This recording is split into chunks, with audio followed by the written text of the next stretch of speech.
Good day, everyone. My name is Ysvy Alvarez, and I'm going to talk about the historical development of English.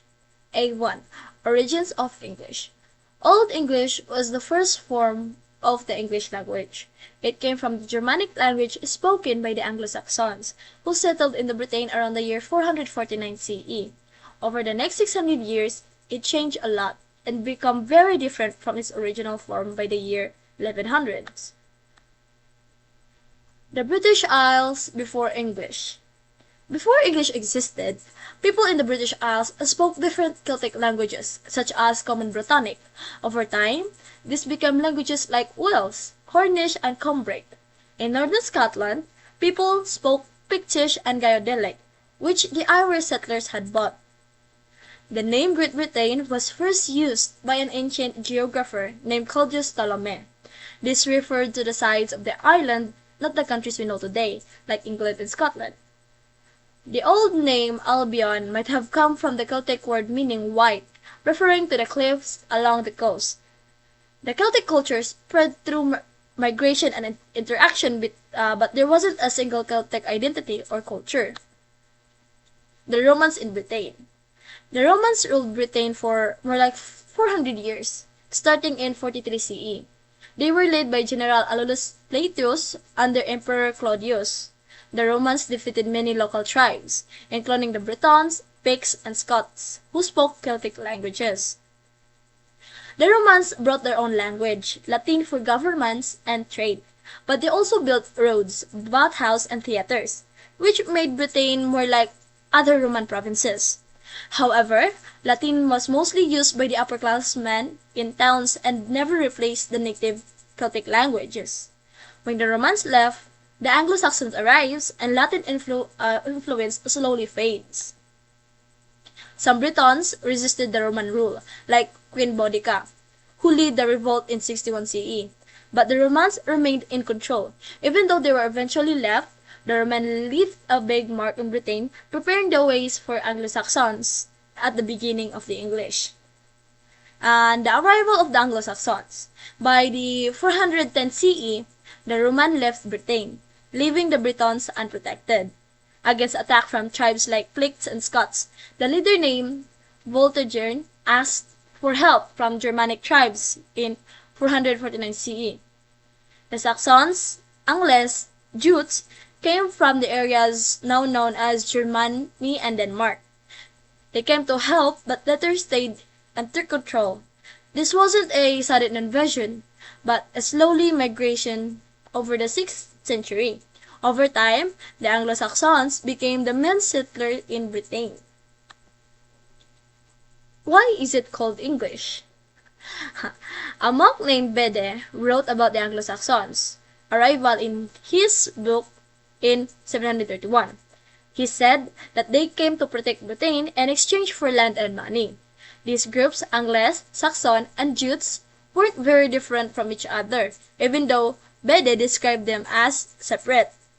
The Anglo-Saxons built 7 kingdoms in Britain, and the strongest kingdom dialect shaped what would become the English language.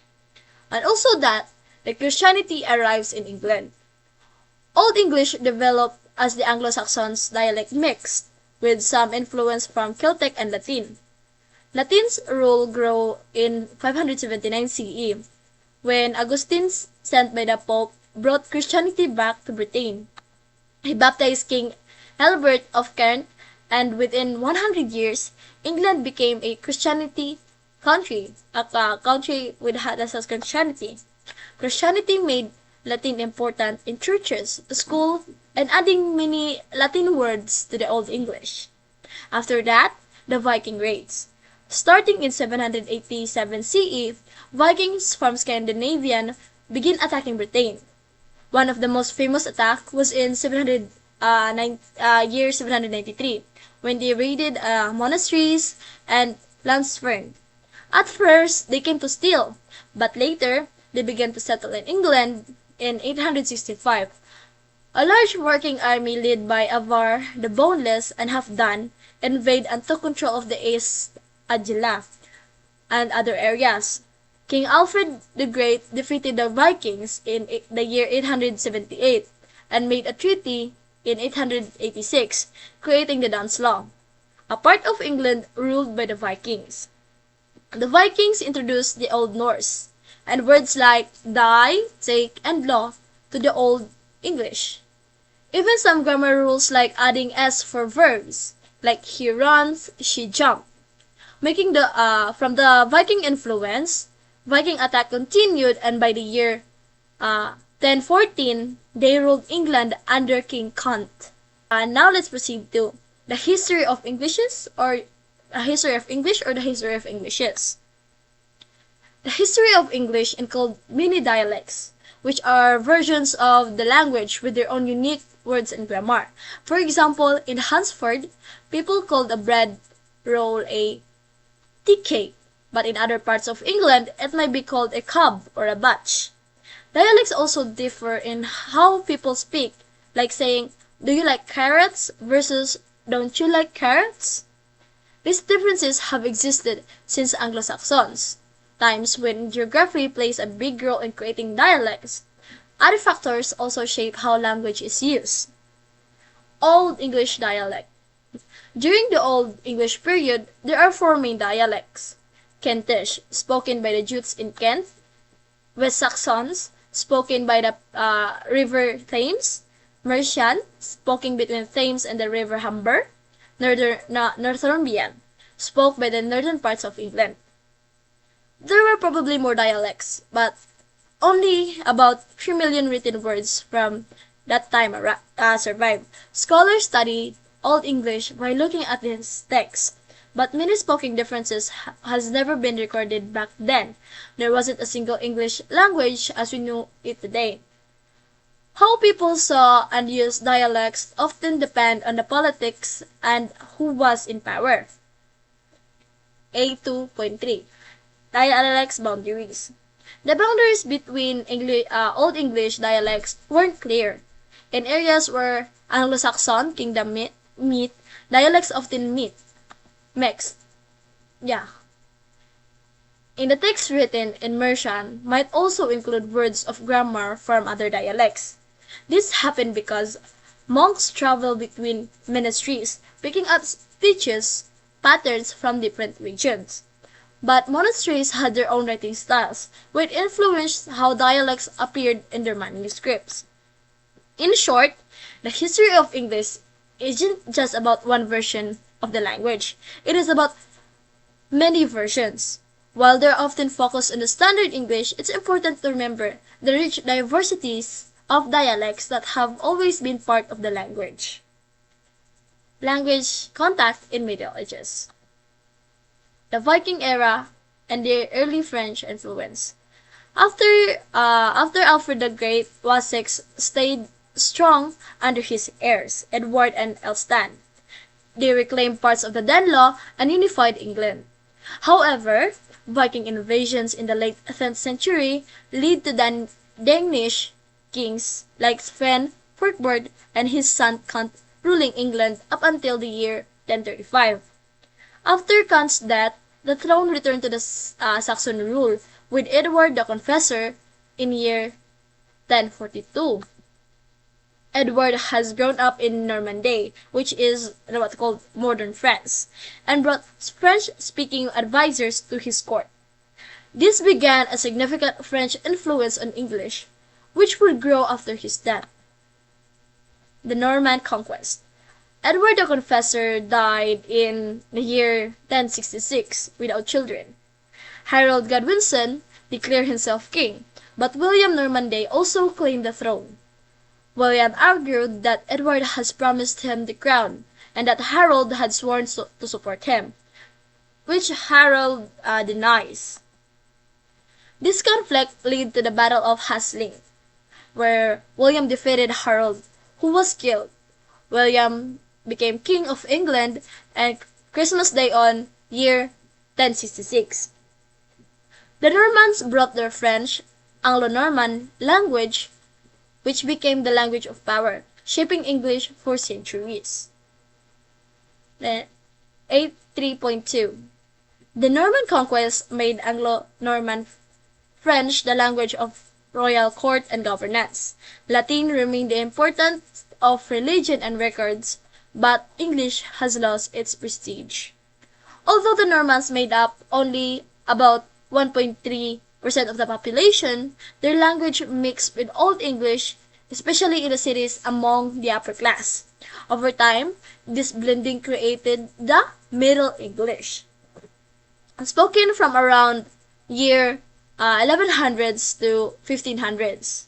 The early part of this period, like 1100s to 1300s, saw the most significant French influence. Now, A3.3, the decline of French and the rise of English. France started losing its importance in the England during the 12th and 13th century. Important events helped bring back English, such as the year 1204. King John lost Normandy, making English identity stronger. And the 13th century, kings like Henry III issued proclamation in both English and French. And also the Hundred-Year War, from year 37 to 1453. Fighting with the French made English a symbol of a national pride. Also, the Black Death, year 1348. This reduced in the England's population.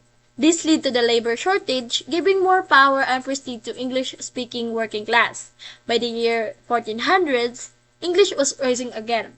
Though it wasn't used for everything like religion. A3.4, Middle English dialect. During the Middle English period, there was no single correct form of English.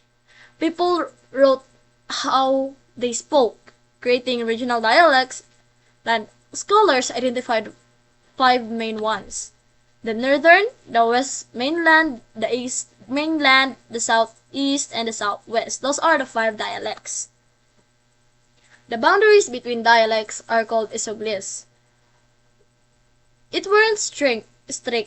Different forms often blend like colors in painting, which the rich variety reflects how English grew and changed in different regions. The change from Middle English to early modern English has happened between around the year 1500s to 1700s. During this time, English started to look and sound like the English we spoke today. Mainly, things influenced this change, including the big shift on how people spoke and wrote. Changes in pronunciation, the Great Vowel Shift. One of the biggest changes during this time was the Great Vowel Shift in the year 1400s and 1750. This was a major change on how the vowels were pronounced. For example, the word sit used to sound more like sit, and the word time, T-I-M-E, used to sound more like time, T-E-E-M. So that's the Great Vowel Shift. This shift made English pronunciation very different from the early forms and caused many spelling oddities, which we still have today. However, these changes didn't happen the same way every time in England. But why did this happen? Linguistic William Lebov thinks social factors played a role. During the early modern period, middle-class people might have tried to copy the speech of higher class groups and sound more prestigious. Over time, these new ways of speaking spread and become common. And another is the translating the Bible into English. Translating the Bible into English has a huge impact on English language and literacy. There are 4 translated Bibles, like Wycliffe's Bible, 1300s to 80, 1380 and 1380-200s. This is the first Bible that was translated from Latin to English. This Bible helped a lot more people to learn how to read, but was banned by the church because Wycliffe was accused of heresies. Next Bible was Tyndale's Bible in 1525, translated from Hebrew and Greek. It was introduced famous phrases like "skin to my teeth." Tyndale was executed for heresy, but his work influenced later Bibles. For example, the Great Bible in 1539, the first official English Bible, ordered by the King Henry VIII. And the Bible that we know today, King James Bible, year 1611, this translation became the most famous and made English the main language of religion in England. The printing press helped spread this Bible. As more people read, English spelling and grammar became more consistent. The Bibles also introduced many expressions and made English more respected as a written language. These changes in speech and writing helped shape the English we know today. Like the great vowel shift transformed pronunciation, the Bible translated and brought new words and phrases while making English accessible to more people. Now, A5. The process of standardization. Early modern period was a time when English started to become more standardized, especially in written forms. However, even with the standard form emerging, people still spoke in different regional dialects. A5.1 Dialects and Early Standards. During the 14th and 15th centuries, different dialects contributed to the development of the Standard English, like the Central Mainland Standard, used by the followers of Wycliffe, the translator of the book, a religious reformer in the 14th century. Next is the Early London English, spoke in the London until the late 1300s, influenced by the East Anglian speech, and London English used between 1380s and 1425s, combining features from the central mainlands seen in Chaucer's work. And last but not least is Chancery Standard, used for government documents from around year 430, mixing the dialects of mainlands and northern dialects. The Jersey Standard was influenced but not uniform. Documents shows mixed regional styles as people brought their local speech into formal writing. A5.2 The Printing Press and William Coxon. In year 1476, William Coxon set up the England's first printing press. This helped spread English widely and made spelling more consistent over time. However, early printing caused confusion because many printers were unfamiliar with English. By the year 1650, spelling began to follow standard patterns, helped by Coxon's student, Wakeling de Ward. The printing press also spread ideas quickly, like religious texts, but spreading the rules are often decided randomly, much like modern publishing. A5.3 Dictionaries and Grammar Rules. People wanted clearer rules for English, so dictionaries and grammar books became popular. Robert Cowdery published the first English dictionary in year 1604. And also, Samuel Johnson created a more complete dictionary in 1755, finishing like 43,000 words. Grammar books aim to teach correct English, but there were some times inaccurate. This effort helped create more consistent and written language. Defining early modern English. Early modern English from year 1500s to 1700s is closer to the English we know today. Like the key changes include the Greek vowel shift, which changed how vowels are pronounced, and the spreading of printing press, which helped standardizing writing, and creating of dictionaries and grammar books. Some scholars divided this period into early modern, from year 1500s to 1700s, and late modern English from 1700s to the year 1900s, as English continued to evolve. Next is A6, Colonialism, Imperialism, and the spread of English. In the early modern period, English began to spread to other parts of the world, largely because of British colonialization and the British Empire. English in America. In the year 1607, English settlers created the first colony in America. Over time, 13 colonies were established. along with French, Spanish, and Dutch settlements. The mix of culture in America created a new versions of English.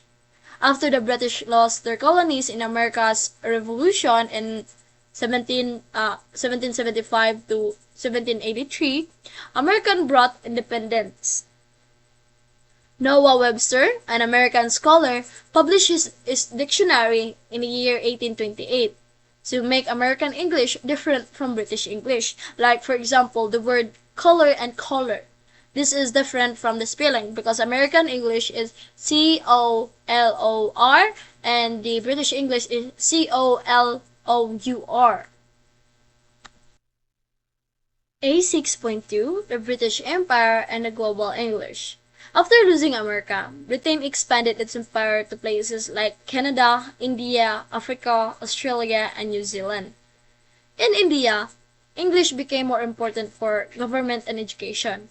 In Africa, Malaysia and Singapore, also Hong Kong, English developed through trade, often mixing with local languages.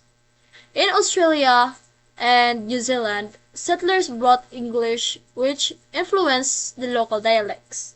By the year 19th century, English was a global language, and its spread continued in the 20th century, thanks to technology, business, and politics. They modified the European language to fit the regional culture and social context, creating new varieties of English. Like A7, moves toward the present-day English. By the 18th century, English has evolved into a form of modern speakers could mostly understand. While changes have slowed compared to the earlier times, English continued to grow and adapt. Social and technological events in the 19th and 20th century shaped English further. A7.1, the Industrial Revolution. During the Industrial Revolution in late 1700s, people moved from rural areas to the cities for work. Different dialects often mix with factories and mills, creating new ways of speaking. People naturally adjust to their speech to fit in with others, a process called accommodation, leading to the blending of dialects and development of urban accents. A7.2, the Oxford English Dictionary. The Oxford English Dictionary is one of the most important dictionaries in the English language. Its work began on 1882, and the first edition was completed in the year 1928. It included over 400,000 words with definition, pronunciation, and word origin, and examples of how the words were used. The second edition was in 1989. Added interest for global varieties of English like Australian and Singaporean English. Today, the dictionary is regularly uploaded, with an online version available since 1992. The standard accent. Received pronunciation, or RP, became the prestige British accent, especially among educated people. It was promoted in the school after the Education Act of the year 1870, and became more common when the BBC adapted it in the year 1920s. However, RP was never a regional accent, and only about 3% of the Britons naturally spoke of it. Over time, RP has changed, adopting features from other accents like Estuary English, a popular dialect in the South East England. A7.4, War and English. Wars in the 20th century introduced new words to English, like World War I and World War II, words like blitz or radar, blackout, trench, foot. And later conflicts added the words terms like grunt and WMD from Iraq War. Troops movement during these wars exposed soldiers to other English dialects, influencing their speech. For example, when World War II and the U.S. Occupation of Japan made American English the preferred version taught there. Also, technology and communication. Advances in technology changed how people communicated and spread English. In the 19th century, uh, penny post and transatlantic telegraph connected people worldwide. In the 20th century, the telephone introduced the word hello as a common greeting. Radios and TV, especially the BBC, spread English further. And now in the present days, the internet era, the internet of and World Wide Web made English a dominant global language. The influence of American English, particularly through Hollywood music technology, has spread English globally. Regional varieties such as Indian English, Singaporean English, Australian English highlights the adaptability and diversity of the language. A8. Global English and beyond. English started in Anglo-Saxon times but has grown into a global language, spoken over 130 countries. About 400 million people speak it as their first language, and around 1 billion use it as their common language, second language. English as a global language. English became global due to historical events and the power of its speakers. The British Empire spread English through colonialization. The technology and the U.S. economy power after World War II boost its influence. English is now used in many fields, including international business and internet. Its global importance came from the history, politics, not because of it is linguistically better than other language. A8.2 Globalization and English. As globalization connects the world, English has become a lingua franca, a common language for people from different backgrounds. It is widely used in organizations like NATO and WHO, as well as in business and education. Globalization has influenced how English evolved. Some predict the rise of a simplified world standard English, while regional varieties and international dialects continue to grow. In some areas, globalization even changes how people think and talk, such as schools using business terms, like calling students customers. These changes reflect how English adapts to a globalized world. So, in conclusion, to the historical development of English, the history of English language is it's a fascinating journey of transformation, shaped by cultural, social, and political forces. Over century, from its roots in Old English, influenced by Germanic tribes to the profound impacts of the Norman conquest and the later spread of English through colonialization, the language has continuously evolved. Key events such as the industrialized revolution and advancement in technology have further standardized and globalized English and making it a dominant medium of communication today. This story of change highlights how English was adapted to meet the needs of its speaker, becoming not only a native tongue, but also a global lingua franca, connecting diverse communities worldwide. And that's all for the historical development of English. Thank you. Now we will talk about the English language family tree.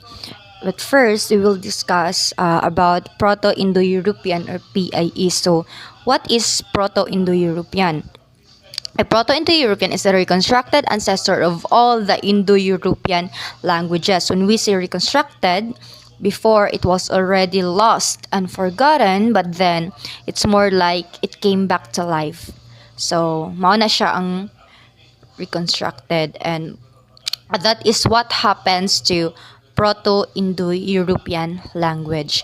So, why did the linguist think that there is a common ancestor for all the Indo-European languages? Okay, so story time, it was because of Sir William Jones. Okay, so in 1786, during the colonial period of Bengal, India, okay, so William Jones was assigned there to be the judge.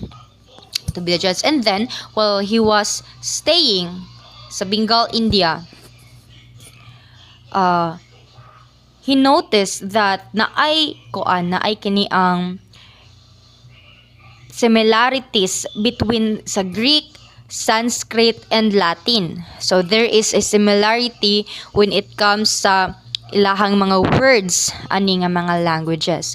And so he proposed that there is a common ancestor for all of these languages.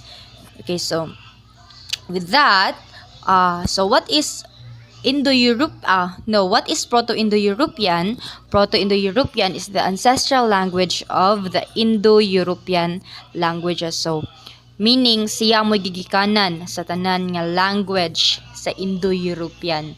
Okay, now, we will talk about the English language family tree. So, when we say family tree, so there are branches. A tree have many branches. Okay, so as well as the English language family tree, there are many branches of this family tree which consist of different language family. Okay, so we have Anatolian, Indo-Iranian, Greek, Italic, Celtic, Germanic, Armenian, Tocharian, Balto-Slavic, and Albanian. And now we will further discuss what are these branches. Okay, so Anatolian, first we will talk about the Anatolian branch. Anatolian branch is already extinct. Okay, so this branch include Hittite. Hittite is the most famous language of this branch. Okay, so next, we have the Indo-Iranian. Okay, so Indo-Iranian, we have two sub-branches. We have Indic and Iranian. Okay, so in the Indic, this is where the Sanskrit language belongs. Meanwhile, in the Iranian branch, we have Avestan and Old Persian. Okay, so Avestan and Old Persian are the languages who belong in the Iranian sub-branch, while Sanskrit belongs to the Indic branch of the Indo-Iranian language. Okay, now we will proceed to Greek.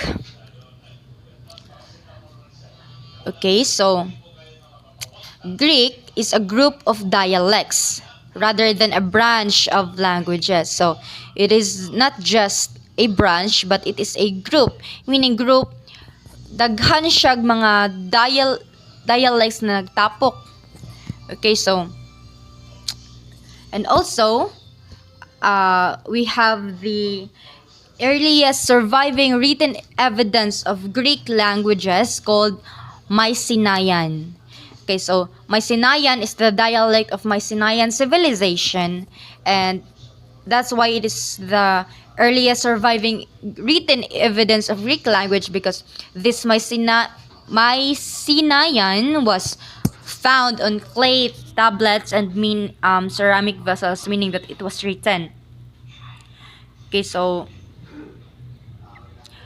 and furthermore, Mycenaean didn't have an alphabetic written system. Rather, it had a syllabic script known as linear B script. Okay, so wala sila kaning alphabets, but they have a syllabic script which is called linear B script. And now we will move on to Italic. Okay, when we say Italic, meaning it is predominant in the Italia. Okay, so this branch is predominant in the Italian peninsula, and then we have Latin. Latin is the most famous language in this group. Okay, so the Sanskrit belongs to Indo-Iranian in the Indic sub-branch of the Indo-Iranian, while Latin came from the Italic branch. Okay, so that is where they came from. Now let's move on to Celtic. Celtic, we have two branches of Celtic, which are the continental Celtic and the insular Celtic. Okay, so and also the only Celtic languages spoken today are Irish Gaelic, Scottish Gaelic, Welsh, and Breton. These languages came from the insular Celtic, which means that the continental Celtic is already extinct. Okay, so why did the continental Celtic was extinct? It is because the Celtic speaking area before was absorbed by Rome. So that's why the continental Celtic is already died out. Okay, that's why the insular Celtic, the continental Celtic died out. Okay, next is the Armenian. Okay, so the origins of Armenian speaking people was still unresolved, and we have two hypotheses about this Armenian branch, which is the first is that the Armenians in the Phrygians belong to the same migratory, while the other is that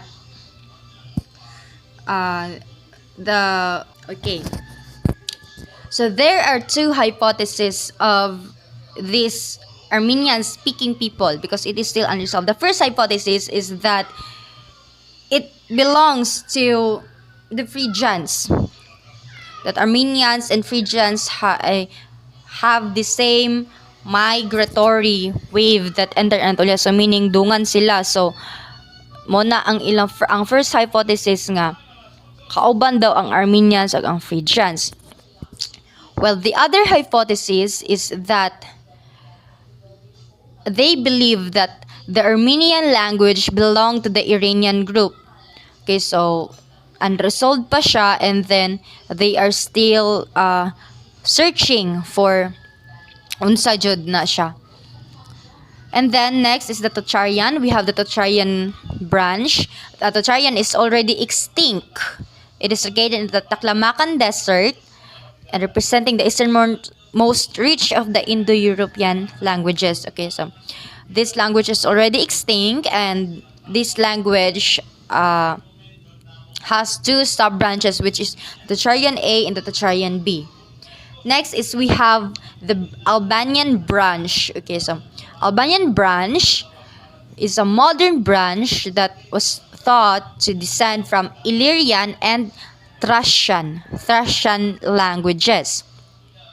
Okay, so Illyrian, a language which was widely spoken in the region during classical times, while Thracian is another lost language that was spoken farther east than Illyrian. Next, we have Germanic.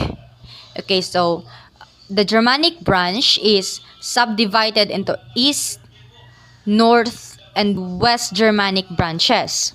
So we have three sub-branches for Germanic. Okay, for the East Germanic, it is currently extinct. This is where Gothic came from, in the East Germanic. Now we have North Germanic, which contains the Old Norse. The Old Norse is the ancestor of all modern Scandinavian languages. And we have West Germanic, which contains the Old English, Old Saxon, and Old High German. And the last branch, we have the Balto-Slavic. Balto-Slavic, encompassing Baltic and Slavic languages. This branch is prominent in Eastern Europe. Okay, so Balto-Slavic encompasses Baltic and Slavic languages merged in one. So it is called Balto-Slavic. Okay, so now if we will be going to trace the line back, we can see that English language is a descendant from West Germanic, which itself itself derives from a language called Indo-European.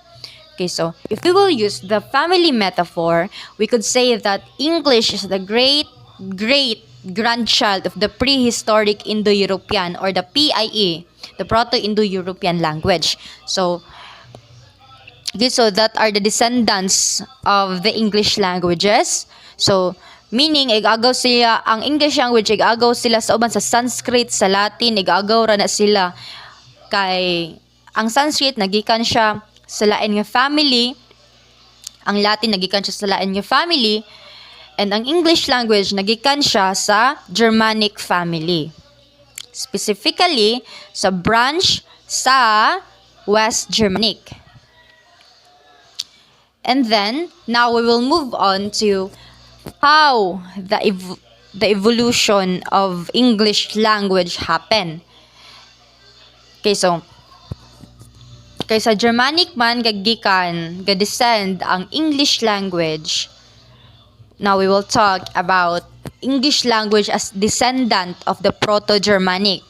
Okay, so Proto-Germanic is a language differentiated itself from other Indo-European languages through phonological innovations. Okay, so Proto-Germanic or PGMC, this is a language from Proto-Indo-European or the Indo-European languages.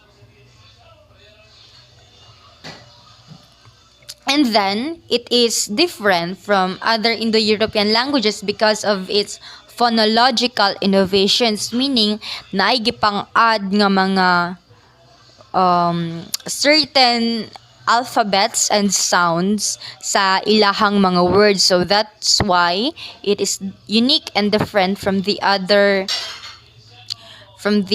Indo-European languages.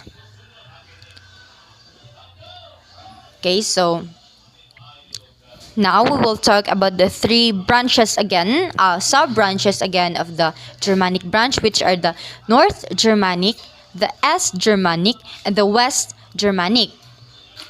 Okay, so the North Germanic, this is the source of the Old Norse and Scandinavian languages. When we say Scandinavian languages, it was spoken of most of the Vikings before the Old Norse. It is used by the Vikings. Okay, wow, very kuan kayo. Unsa man ni? The contemporary Scandinavian languages. So diha nagikan ang language nga ginagamit sa mga Vikings. Now, let us move on to East Germanic. Okay, so East Germanic language is represented by Gothic. Gothic is already an extinct languages, as I've said earlier. And then, we have the West Germanic. West Germanic is the origin of the Old English, Old Saxon, and Old High German. Okay. Furthermore, Old English developed under the significant influences from Norse and Norman French. Okay, so from Old English, it transitioned into Middle English and then into Modern English. Okay, so these transitions were characterized by extensive vocabulary enrichment and structural changes. Now, to conclude everything, the English language evolved from being in the family of the Indo-European languages and then to the Proto-Germanic family language. And then also from Old English, it developed into Middle English to the Modern English. And now we can see that English language is the most used language in the whole world. And in fact, mao ni siya ang ginatun-an nga language sa tanan nga mga tao. It is because it is universal, meaning people can understand English. They may not speak English well, but they can understand English. So it is it is nice. It is very wonderful that it was before a distant ancestral language, but now it is the most common tongue or the global tongue that everyone have used, that everyone are that everyone are using in the whole world. Okay, so that's all, and we will move on to the next topic. Now, let's explore how the English language has changed over time, from Old English to Middle English and finally to Modern English. So, it's a story of transformation that shaped the way we communicate today. So, let's first tackle about Old English period. So, Old English period is the language of the Germanic inhabitants of England, dated from the time of their settlement in the 5th century to the end of 11th century. Old English had six simple vowels and two diphthongs. So each of these sounds came in short and long vowel. Long vowels are always marked with macrons in modern edition for students and also in some scholarly edition. However, vowels are never so marked in Old English manuscript. Vowel length is significant in Old English because it does make difference in the meaning of words. For example, the word is that has short vowel means is, while is with long vowels means eyes. So Old English word or more than one syllable, like those in all Germanic languages, were regularly stressed on their first syllables. So this heavy stressing of the first syllable of practically all word has had a far-reaching effect on the development of English. So Old English stress system of words was simple as compared to modern English, given that the latter has numerous loanwords with complex stress requirements. Old English verb infinitive forms usually ended with the an suffix. For example, faran means to travel. Verbs are inflected for tense, person, number, and mood. So Old English verbs were either weak, adding a d or t to form their preterite and past participles, or strong verb changing their stress vowel for the same purpose, like for example sing, song, and song. So Old English had several kinds of weak verbs and seven groups of strong verbs distinguished by their patterns of vowel change. So and it had considerably larger number of strong verbs than does modern English. So these strong verbs are divided into seven classes and are generally identified by their four principal.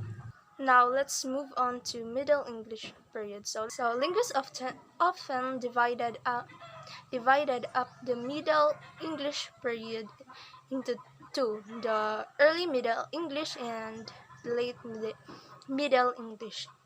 So there are various reasons why this division is made. One reason is that in the second half of the Middle English period, substantially more words were borrowed from French. So another reason is that from the 14th century onwards, there was more of a move towards the development of single national language, which was made possible owing to a variety of political, social, and economic factors. So this latter point reinforces one of the concerns of section, namely the division of English into periods is governed as much of non-linguistic factors as by linguistic ones, and that such divisions are essentially artificial. So language, as we already discussed, is a process rather than a physical substance.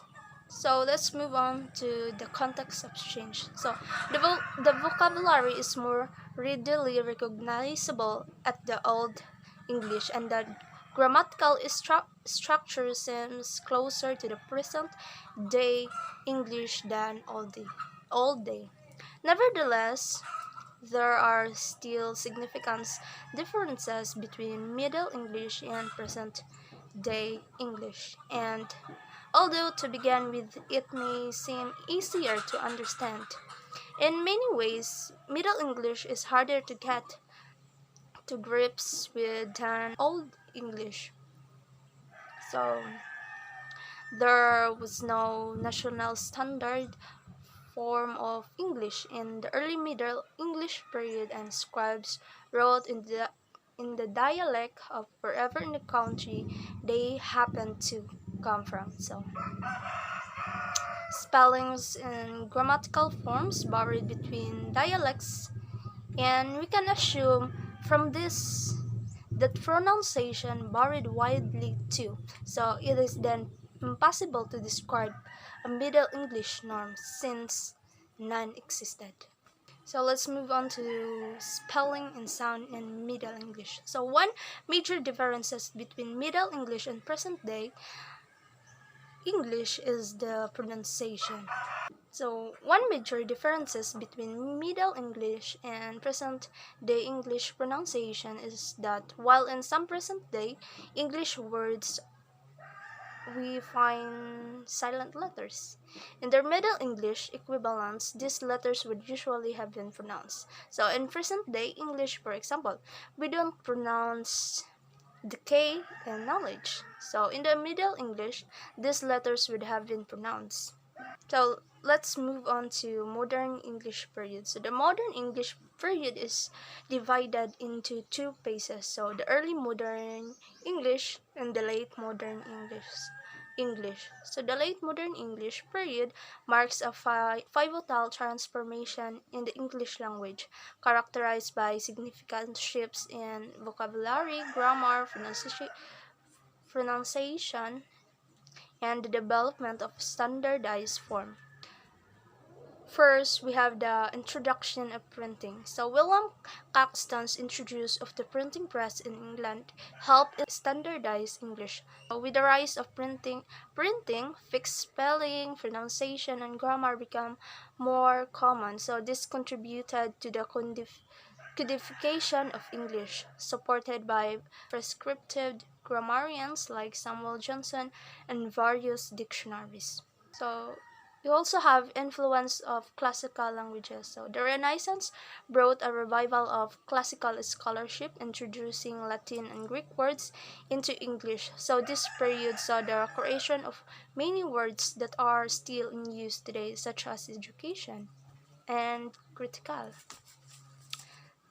So we also have inkhorn terms. So were coined a term of elaborate and often criticized Latin-based vocabulary introduced in this period. So though often satirical, many of these terms persist in modern English. We also have the Great Vowel Shift. So a significant phonological change during this period, the Great Vowel Shift altered the pronunciation of many vowel sounds. For example, life was pronounced differently in Chaucer time, with E in life no longer pronounced. So let's move on to late modern English. So in the late modern English, so significant growth in vocabulary and the spread of English worldwide. So first, we have increased vocabulary. So English developed as much larger vocabulary compared to earlier periods. So this expansion was driven by two factors. We have the Industrial Revolution and the British Empire. So in the Industrial Revolution, new inventions and discoveries lead to the creation of many new words, so often based on Latin and Greek. For example, the word oxygen and vaccine were new terms created from this root. The British Empire. So as Britain colonized much of the world, English borrowed words from various languages, including Finnish, Japan, Arabic, and many others. So words like sauna, which is came from Finnish, and tycoon from Japanese, and sherbet from Arabic, and entered English. Difference between British and American English is that as English spread, distinct varieties develop, especially between British and American English. So while they share many similarities, there are differences in word choice. For example, in American English, hood is used for the part of a car called a bonnet. In British English, in truck is used instead of lorry. So we also have pronunciation. So British English often does not pronounce the R sound at the end of word, while American English does. For example, the word car. So car is pronounced differently in both varieties. We also have spelling. So American English tends to use simpler spelling, such as color instead of color, and realize instead of realize. To sum it up, the journey of English from Old English to Middle English and then to Modern English shows how the language has changed over time. Old English, influenced by Germanic tribes and the Vikings, was quite different from the English we know today. So Middle English came from the Norman conquest, mixing in many French words and simplifying grammar. So Modern English, which began around 1500 century, became more standardized and continued to grow by borrowing words from many other languages. So these changes make English a rich and adaptable language that continues to evolve even now.